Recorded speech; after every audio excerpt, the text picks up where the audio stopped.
మున్నేరు వరద బాధితులకు మంత్రి పువ్వాడచే గృహ వినియోగ వస్తువులను పంపిణీ చేశారు. ఐటీసీ వారి సహకారంతో సరుకులను అందజేశారు. ఖమ్మం నియోజకవర్గ పరిధిలో ఒక్క ప్రాణ నష్టం జరగలేదని, పాలేరు నియోజకవర్గంలో దురదృష్టవశాత్తు ఒకరు చనిపోయారని మంత్రి ఆవేదన వ్యక్తం చేశారు.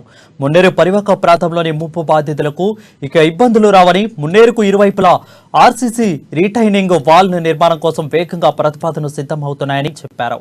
ఈ సందర్భంగా పలువురు వరద బాధితులకు ఆదుకునేందుకు తమ వంతు సహకారం ₹1.5 కోటి విరాళం కలెక్టర్కు అందజేశారు.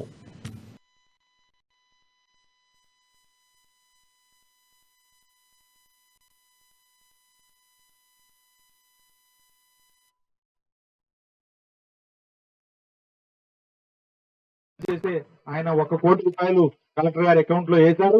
దాంతో పాటుగా నా కోడలు, మీరు కూడా ఇంతకుముందు చెప్పా, నా కోడలు కూడా నేను నీళ్ళలో దిగుతా ఉంటే ఆమె కూడా వాళ్ళ తాతగారితోని వాళ్ళ నాన్నగారితో చెప్పి వాళ్ళ కంపెనీల నుంచి ₹50 లక్షలు వారికి కూడా ఇవ్వడం జరిగింది. కాబట్టి ఈ ₹1.5 కోటి కూడా ఖమ్మం నియోజకవర్గం సైడ్ ఉన్న మున్నేరులో మునిగిన ఇళ్లకు సంబంధించిన ప్రాంత వాసులకి రేపు చెక్కులు ఇవ్వబోతా ఉన్నాను చెప్పి కూడా ఈ సందర్భంగా తెలియజేస్తా ఉన్నా. ఆ డబ్బుతోని మీరు టీవీ కొనుక్కుంటారా, ఫ్రిడ్జ్ కొనుక్కుంటారా, మంచం కొనుక్కుంటారా, బీరువా కొనుక్కుంటారా, లేకపోతే ఏం కొనుక్కుంటారా అనేది మీరు చూసుకోండి. ఉన్న డబ్బులు కోటిన్నరతోని ఎంతమందికి వస్తే అంతమందికి అది 10,000 వస్తాయా, 8,000 వస్తాయా, 7,000 వస్తాయా, అందరికీ సమంగా పడతారు కలెక్టర్ గారు. సమంగా కలిసి నా ఖమ్మం చదువు నేను నా సొంత చర్యలతో తీసుకున్నది కాబట్టి